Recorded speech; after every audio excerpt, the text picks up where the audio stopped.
إن الله وملائكته يصلون على النبي يا أيها الذين آمنوا صلوا عليه وسلموا تسليما.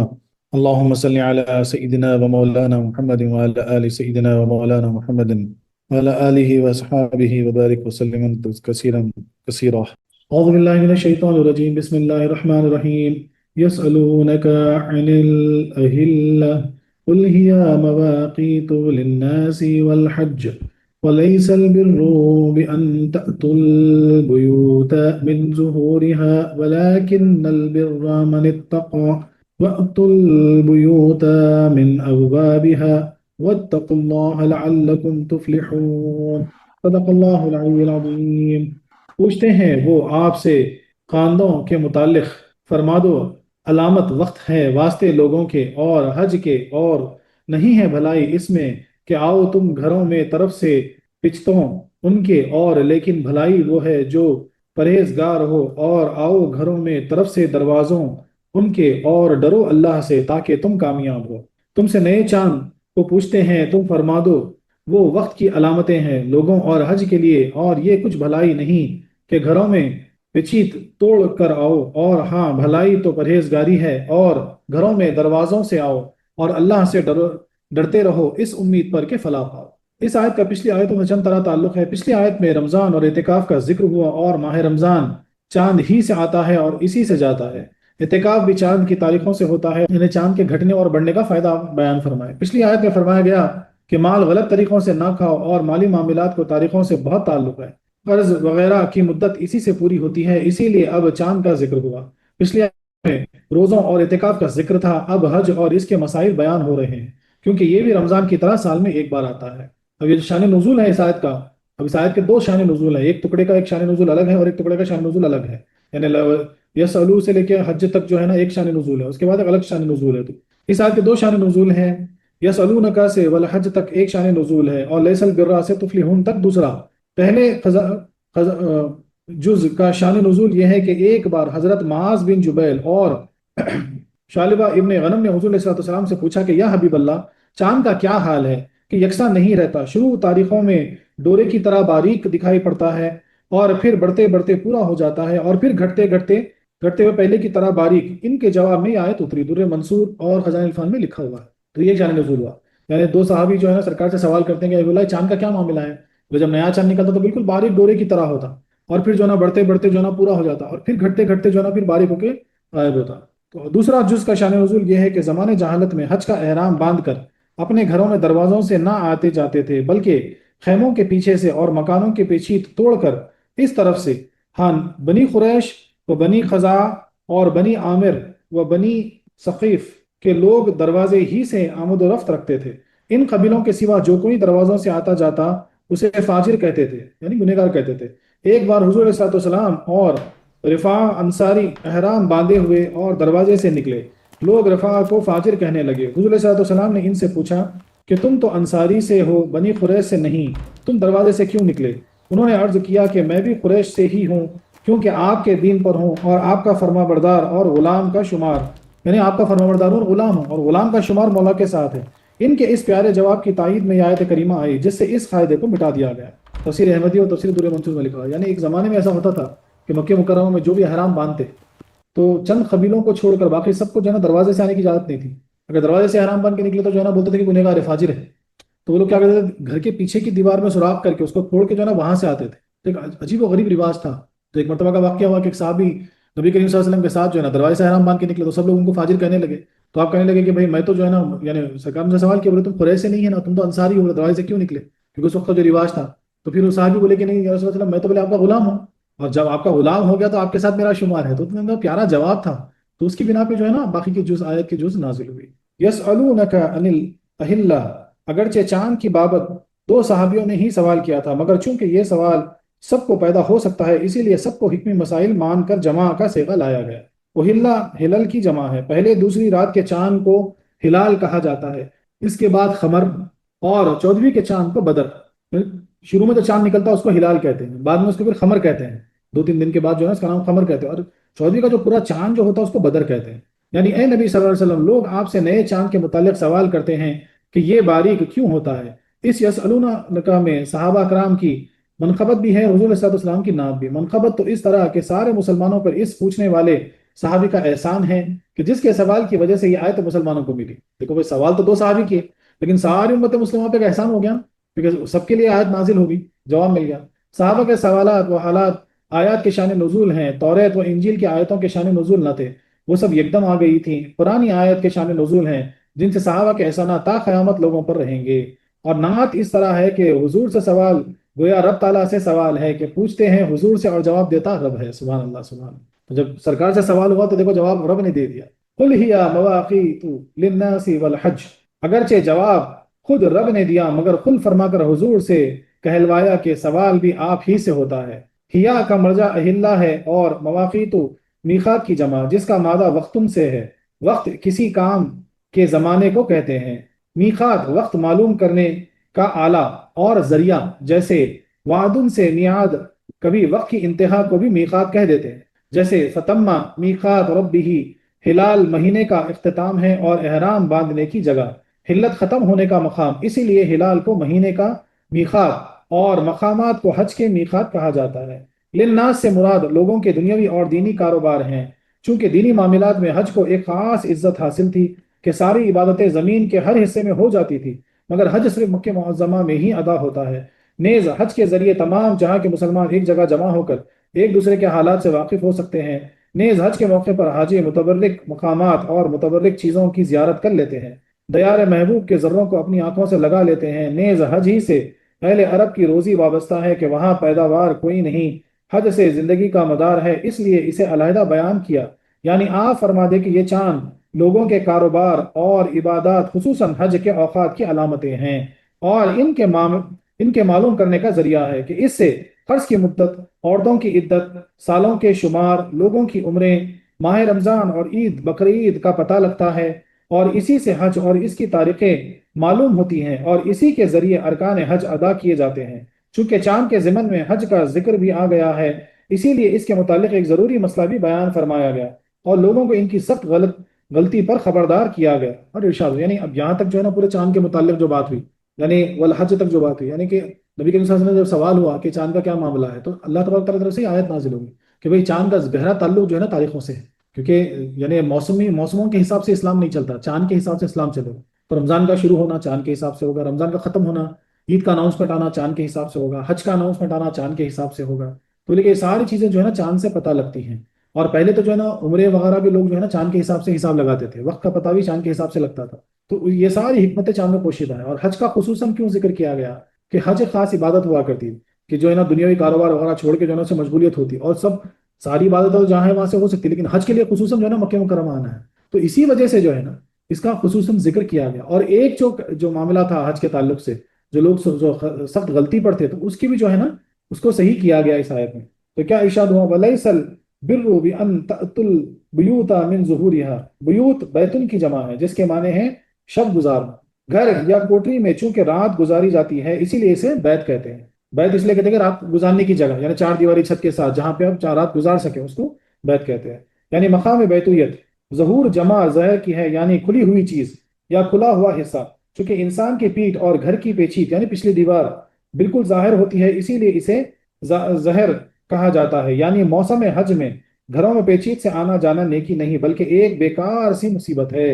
وَلَكِنَّ الْبِرَّ مَنِ اتَّقَى، یا تو برا اسم فعل کے معنی میں ہے یا من سے پہلے ایک برا پوشیدہ ہے۔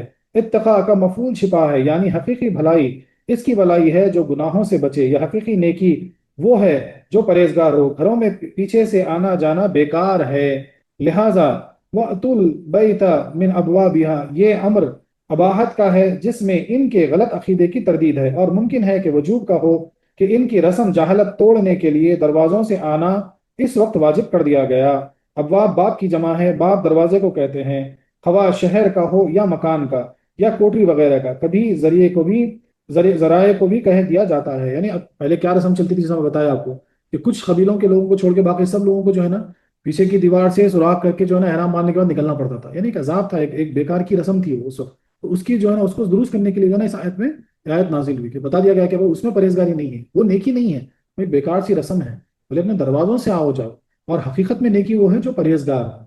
فتحنا علیکم ابواب کل شیء، یہاں گھر کے اصل دروازے مراد ہیں، جو آنے جانے کے لیے بنائے جاتے ہیں، نہ کہ وہ سوراخ جو پیچید میں پھوڑ لیے جاتے ہیں، کیونکہ وہ تو نقب یعنی سوراخ تھے نہ کہ دروازے۔ یعنی تم بزمان حج گھروں میں دروازوں سے جا سکتے ہو، یا ضرور دروازوں سے ہی جاؤ تاکہ یہ غلط رسم توڑیں، مگر ساتھ ہی خیال رکھنا واتقوا اللہ، اللہ سے ڈرتے رہو اور اس کے شرعی احکام کو نہ بدلو، نہ اس کے افعال پر اعتراض کرو، وَلَعَلَّكُمْ تُفْلِحُونَ، تاکہ تم حقیقی بھلائی اور ہدایت پا کر دونوں جہاں میں کامیابی حاصل کرو۔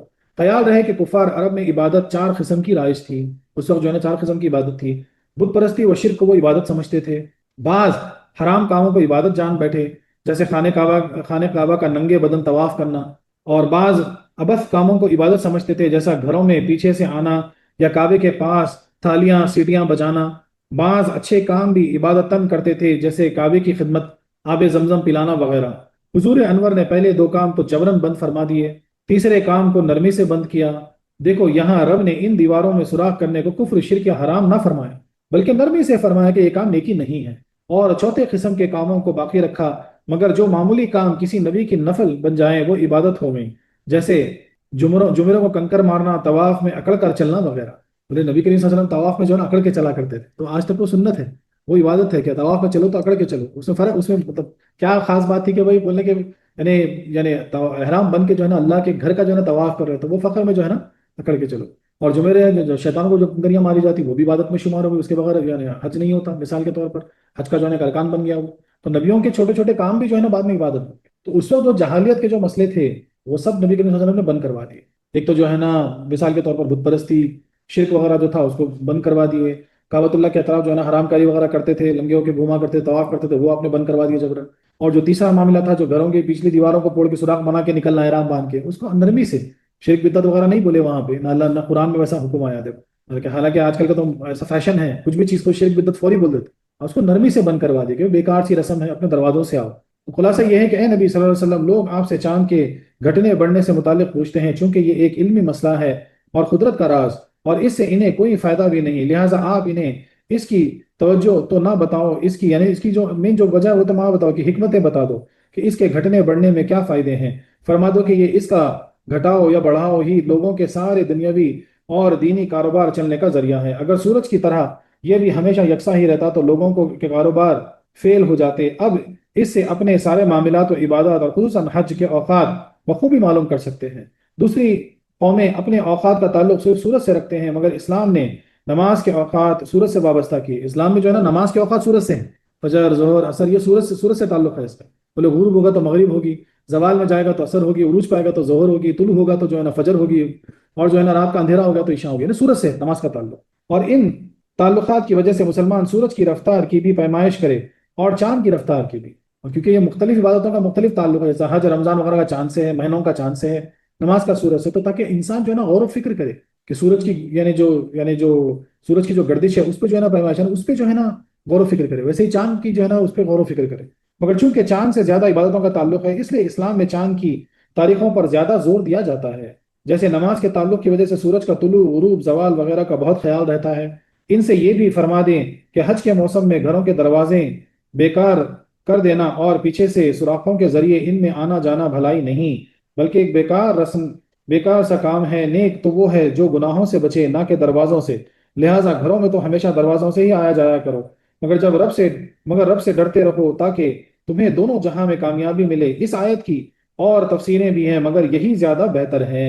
اس سے وہ مسلمان عبرت پکڑے جو کہ نماز روزے چھوڑ کر سینہ کوبی یا بھنگ چرس پینے یا آگ جلانے، اس پر دھونی مار کر بیٹھنے یا آج کل کے حرام گانے بجانے کو قوالی کہہ کر انہیں اصل عبادت سمجھ بیٹھے ہیں۔ اللہ تعالیٰ سچی سمجھ نصیب کرے، ہمیں حق کو حق دکھائے اور حرام باطل کو باطل دکھائے۔ یعنی دیکھیں یہاں پہ ایک بہت پیچیدہ نقطہ بتایا جا رہا ہے کہ اسلام میں جو پورا سمجھایا گیا، سورج سے تعلق رکھا گیا، چاند سے تعلق رکھا گیا، عبادتوں کے ساتھ جو ہے نا تاریخوں کے ساتھ ہر وہ چیز پریکٹیکلی سائنٹیفکلی آپ کو جو ہے نا جغرافیکلی ایکسپلین کیا گیا۔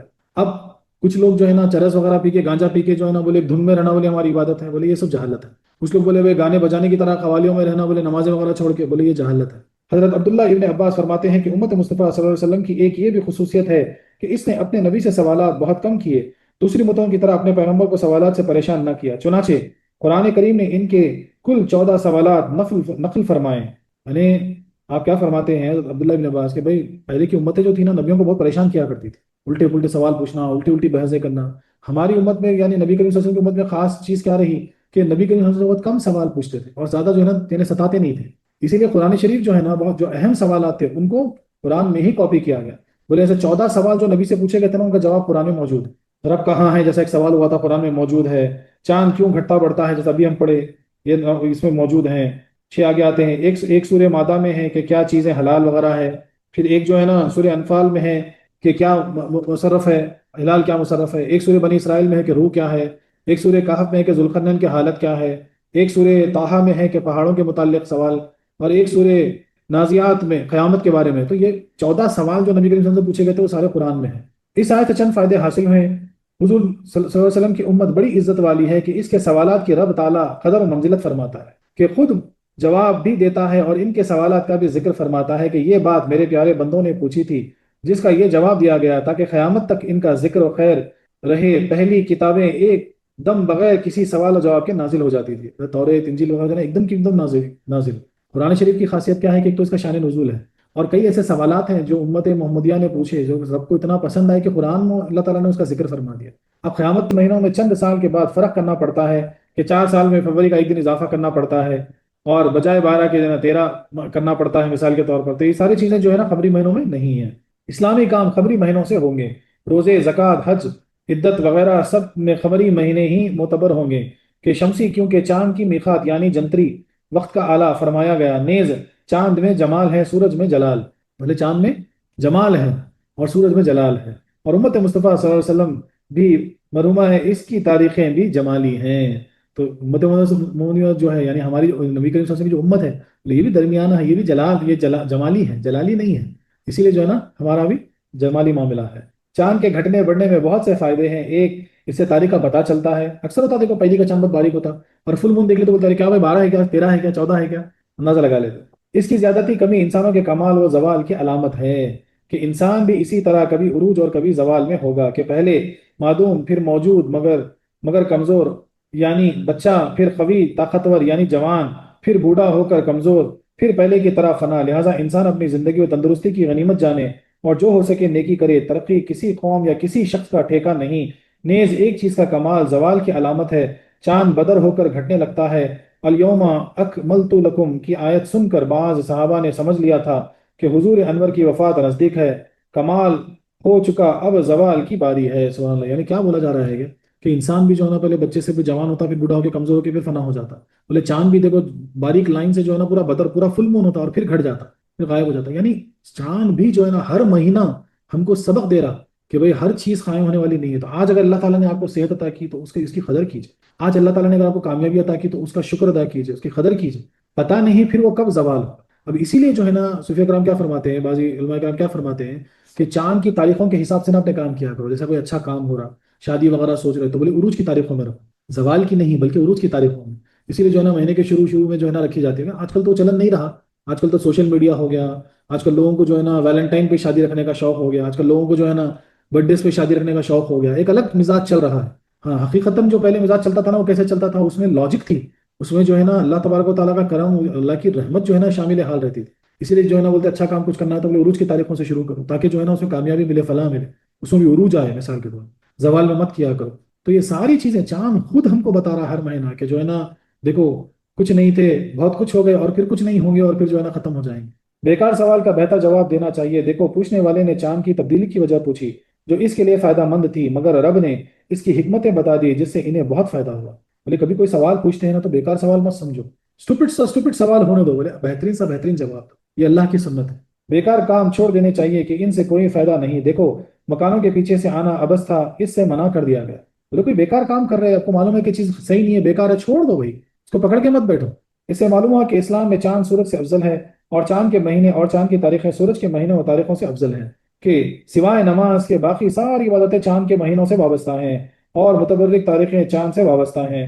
شب قدر، روز عرفہ وغیرہ چاند کی تاریخوں سے ہوتے ہیں. دیکھو مسجدیں دیگر عمارتوں سے افضل ہیں کیونکہ ان سے دینی عبادت، نماز، اعتکاف وغیرہ وابستہ ہے.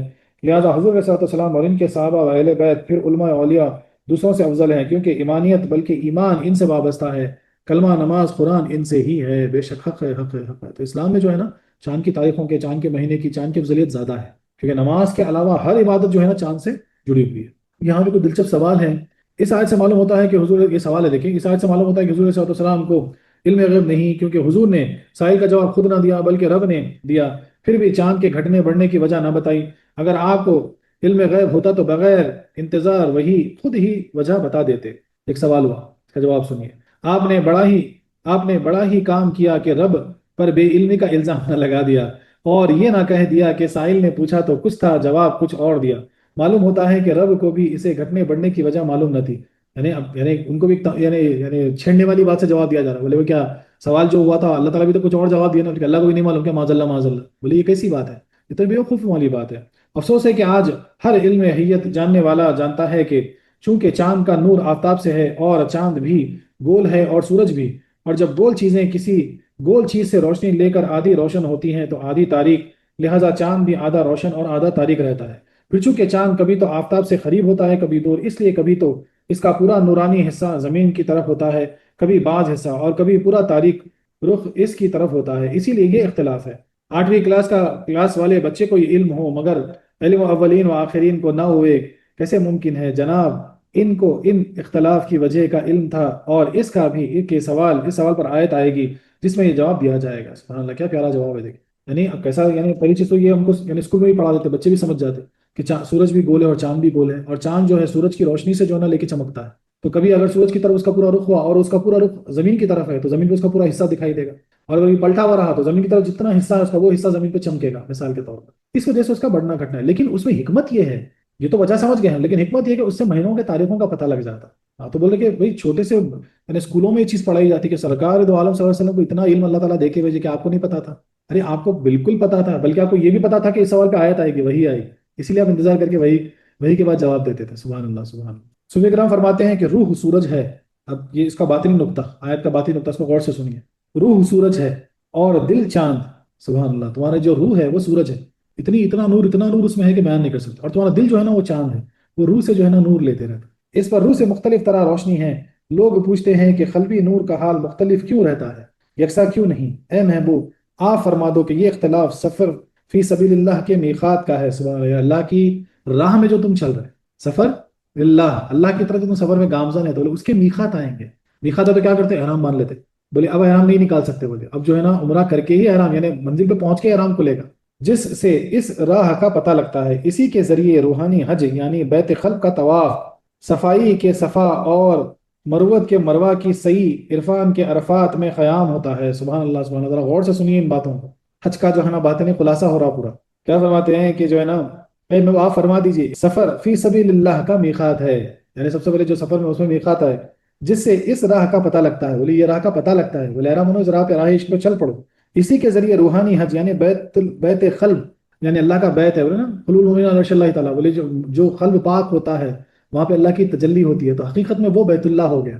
کعبہ کو بیت اللہ بولتے ہیں نا، اللہ کا گھر بولتے ہیں، تو ویسے ہی جہاں پر اللہ کی تجلی آ جائے اس قلب میں جو پاک و صاف ہو، جہاں اللہ کی تجلی آ جائے تو وہ بھی بیت اللہ ہو گیا۔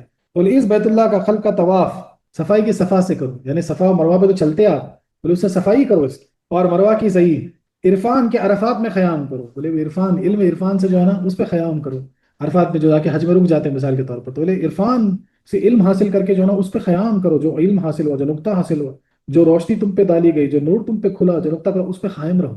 اس قلب کا دروازہ رب کی طرف اور پشت دنیا اور ظاہری ہوس اور بدن کی طرف ہے، تم اس گھر میں بدن کی طرف سے نہ جاؤ کہ یہ اس کی پیچھد ہے، بلکہ دروازے سے جاؤ۔ تو بولے جو تمہارے جو سینسز ہیں، دیکھنا، بولنا، سونگنا اور جو ہے نا سننا، یہ سارے سینسز جو ہے نا یہ جو ہے نا دنیاوی ہو گیا، اس کے پیچھے کی راستہ ہو گیا، تو اصل راستہ کدھر سے ہے؟ بولے وہ دل سے ہے۔ تو بولے تم جو ہے نا دروازے سے جاؤ، دل کی طرف جاؤ، دل کی طرف راغب ہو جاؤ، ہوس سے جو ہے نا آگے دنیا کی طرف مت آؤ۔ پرہیزگار وہ ہے جو شیطانی وسوسے نفسانی خواہشوں سے بچے۔ تم کو چاہیے کہ ان کے گھروں میں اصلی دروازے یعنی روح کی طرف سے آؤ، جس سے حق کی طرف بھی راستہ جاتا ہے، اور ما سوا اللہ میں مشغولیت سے بچو تاکہ دارین کی کامیابی پاؤ۔ حضرت ابن العربی فرماتے ہیں، یہ نقطہ جو کلا ہے باطنی نقطہ اس کا، تو یعنی شیطانی وسوسے، خواہشات نفسانی، یہ سب کیا ہے؟ بولے پیچھے کی دیواریں، یا ایسا ہی کہ گھر میں سوراخ پھوڑ کے باہر نکلنا، تو ایسا مت کرو، بولے روح کی طرف سے۔ تو اپنا جتنا ہو سکے ذہن جو ہے نا نور کی طرف، روح کی طرف رکھو، اپنے دل کی طرف راغب رکھو. سبحان اللہ، سبحان اللہ. تو وہ اصل پرہیزگاری ہے. تو اصل صفا مروا کیا ہے؟ بولے دل کی صفائی. اور ایک یہاں بھی صوفیہ تفسیر ہے، اسے سنیے. صوفیہ فرماتے ہیں کہ انسان کو اپنی زندگی کے 4 حصے کرنے چاہیے، لیکن کھیل کود کے لیے، پھر بعد کی عمر، پڑھنے، کمال حاصل کرنے کے لیے، جوانی، کھانے کمانے کے لیے، بڑھاپا یا کو منانے، اور سفر آخرت کی تیاری کے لیے. جو عمر کا ہر حصہ غفلت میں گزارے وہ سب غلطی پر ہے. بال سفید پڑ گئے تو بڑا، تو یا بوڑھا ہو گیا، اب سونے کا وقت نہیں، جاگ جاؤ. بولے کیسی مثال دی جا رہی ہے کہ بھئی زندگی کے 4 حصے بنا کے ہم اس کو بانٹ دیتے ہیں. بچپن کھیل کود میں، جوانی کھانے پینے میں، کمانے دمانے میں، اور پھر جو ہے نا اگر کچھ بچ گیا شعور والی عمر تو جو ہے نا وہ غفلت میں گزار دیتے. پھر بڑھاپا جب بال سفید وغیرہ ہو جاتے تو پھر جو ہے نا آخرت کی فکر میں بیٹھ جاتے. بازی تو وہ بھی نہیں کرتے. آج کل تو mobile T V social media ایسا لگا ہوا ہے کہ آپ بڑے بڑے بوڑھے لوگوں کو دیکھو موبائل پہ لگے رہتے، ریل پہ ریل چلتے رہتی. اللہ اکبر. اللہ جو ہے نا یعنی یہ ایسی غفلت والی زندگی ہے جو بہت گمراہی ہے. چاند کا اتار چڑھاؤ گویا لوگوں کا میقات، یعنی زندگی کی تقسیم معلوم کرنے کا اعلیٰ و ذریعہ ہے. والحج رب کی بارگاہ میں حاضری کے مقصد کا ذریعہ ہے. پھر خیال رہے کہ ہر گھر کا راستہ اور دروازہ ہوتا ہے، بلایا ہوا تو اس دروازے سے ہی جاتا ہے، مگر چور پیچھے سے بلائے ہوئے وہاں جگہ ملتی ہے اور چور کو سزا ملتی ہے. بولے حقیقت میں کس کو، یعنی جس کو مہمان کو بلاتے کرتے آپ تو برابر جو ہے نا گھر کا دروازہ کھول کے ان کو اندر بلا لیتے، ورنہ دیوار کھول کے پیچھے تھوڑی آتے، وہ تو چور آتا اور اس کو سزا ملتی ہے، وہ پکڑا جاتا. تو بولے شیطانی وسوسے اور نفسانی خواہشات بالکل وہ پیچھے کے دروازے کی، پیچھے کی سوراخ کی طرح ہے. دروازہ وہ روح کا ہے، وہ دل کا ہے. اسی طرح بارگاہ الہی کا دروازہ تقویٰ اور اس کا راستہ شریعت مصطفیٰ صلی اللہ علیہ وسلم ہے. جو اس راہ اور اس دروازے سے جائے گا وہاں جگہ پائے گا. تقویٰ اور شریعت محمد مصطفیٰ صلی اللہ علیہ وسلم، اس کے ذریعے جو وہاں پہنچے گا وہ نوازا جائے گا، اس کو مقام و منزلت ملے گی. اور جو کوئی شیطان کی طرح غلط راہ اور جھوٹی پرہیزگاری سے جانا چاہے گا، دھکے دے کر نکالا جائے گا. غرض کے علماء کے نزدیک آیت کے معنی یہ ہیں کہ اپنے گھروں میں ان کے دروازوں سے جاؤ. صوفیہ کے نزدیک ان کے معنی یہ ہیں کہ اللہ کے گھروں میں ان کے دروازوں سے جاؤ جو عبادت نبوت کا سائے میں کی جائے. اللہ اکبر. وہ اللہ کے گھر کا دروازہ ہے، اور جو عبادت بغیر نبوت کے سائے میں ہو وہ دنیا کا دروازہ ہے.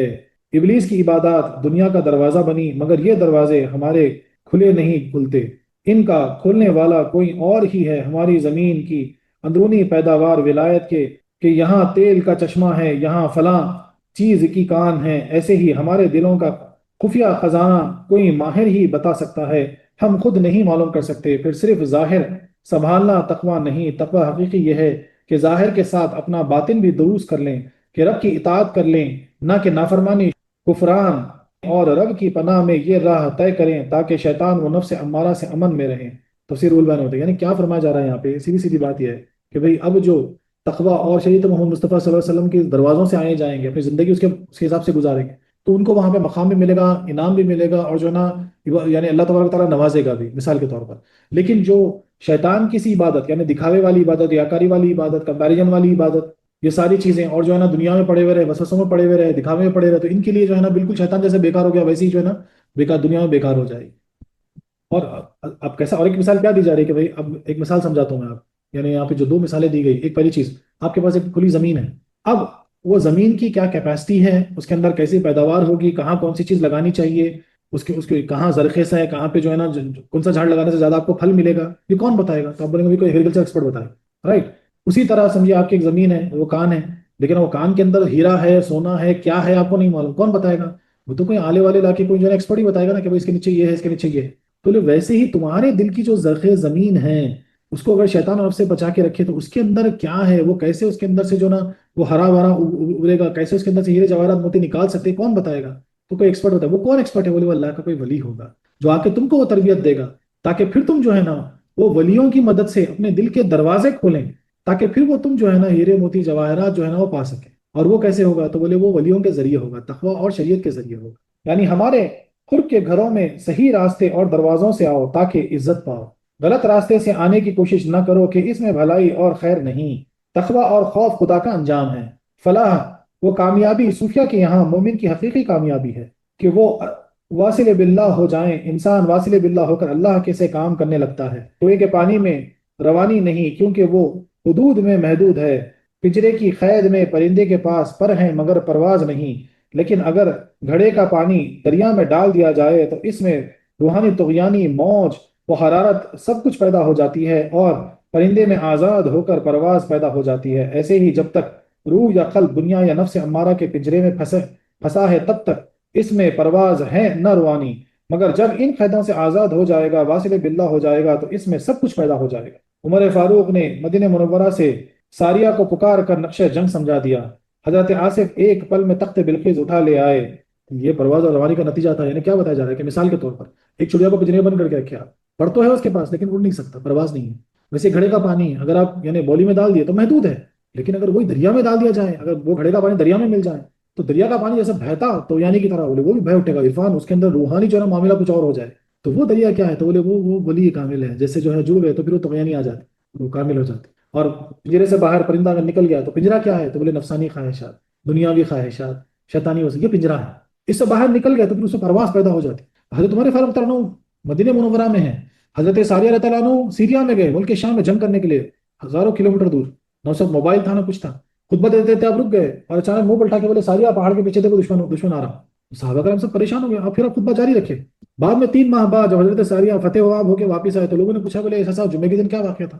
تو حضرت ساریہ فرماتے ہیں ہاں بولے اس وقت امیر المومنین کی آواز آئی تھی، بولے پہاڑ کے پیچھے دیکھو دشمن آ رہا، اور حقیقت میں دشمن پہاڑ کے پیچھے سے آ رہا تھا، تو دیکھو یہاں بیٹھ کے وہ بتا دیے تو یہ کیا تھا؟ بولے وہی وہ روح کے جو کمال پیدا ہوا تھا، وہ جو پرواز پیدا ہوئی تھی اس کا نتیجہ تھا۔ سبحان اللہ سبحان اللہ۔ اور دیکھو حضرت آصف برقیہ سب سے پاورفل جن سے زیادہ تیزی میں جو ہے ایک لمحے میں جو ہے حضرت بلقیس کا جو ہے تخت لے کے آ گئے، یہ کیسے ممکن ہوا؟ یہ کمال ان کے اندر کیسا پیدا ہوا؟ تو تقویٰ پرہیزگاری سے پیدا۔ اصل میں آپ کیا سمجھتے کہ بھائی اگر ہم پرہیزگار ہو جائیں، اگر ہم جو ہے نا یہ کام سے رک جائیں، ہم دنیا کے مزے نہیں لوٹیں تو کیا فائدہ؟ بولے دنیا رکھی، زندگی رکھی ہو جاتی، بولے آئے جینے مزے۔ آپ کو پتا نہیں ہے، کیونکہ جو ہے نا مثال کے طور پر آپ کے پاس ایک زمین ہے جس کے اندر ہیرے جواہرات اندر دبے ہوئے ہیں اور آپ کو پتہ ہی نہیں ہے، آپ کیا سمجھو گے؟ بولے عام زمین کا ٹکڑا ہے، اور اگر بیچنا بھی ہوتا جو ہے نا ایک دم عام پیسوں میں کسی کو بیچ دو گے، یہ پتہ ہی نہیں ہے نا تم کو کہ اس کے اندر کیا ہے، تم تو خالی اس کے یعنی وہ زمین کی قیمت کیا ہے کہ اس کے مزے پہ نظر رہے، لیکن وہ ایکسپرٹ آ کے دیکھ لے اور بتا دے کہ ارے بھائی اس کے اندر تو کہاں ہے، یہ تو کروڑوں کی چیز ہے، تب کیا ہوگا؟ وہ مزہ تو کروڑوں کا کچھ اور ہوگا، یہ مزے سے بہت زیادہ ہوگا۔ تو ہم دنیاوی مزے، نفسانی خواہشات، اس میں دل لگا کے کیا سمجھتے ہیں؟ معلوم ہے یہی سب کچھ ہے، تم کو پتا نہیں ہے، جب کو تم کو روحانی مزے آنے لگیں گے نا تو یہ سب بیکار لگیں گے۔ سبحان اللہ سبحان اللہ۔ تو اس آیت کا پورا جو یعنی باطنی نقطہ جو ہے نا وہ اسی کی طرف اشارہ ہے کہ بولے اپنے اپنے گھروں کی یعنی اپنے جو ہے نا یعنی اپنی وجودوں کی جو ہے نا نفسانی جو سوراخیں، یعنی بولتے نا نفسانی خواہشات، شیطانی وجہ، یہ سب جو ہے نا گھر کے پیچھے سوراخ مار کے نکلنے کے برابر ہے، بولے اس کو چھوڑ دو، بولے دل کے دروازوں سے اور روحانی دروازوں کی طرف توجہ کرو۔ اور کیسے ہو سکتا ہے؟ تقویٰ اور شریعت کے ذریعے اور کوئی ولی کامل سے مل جانے سے، پھر اس کے اندر جو طغیانی روحانی پیدا ہوتی، جو عرفانی کمال پیدا ہوتا، وہ کچھ اور ہے۔ سبحان اللہ سبحان اللہ۔ وآخر دعوانا أن الحمد لله رب العالمين.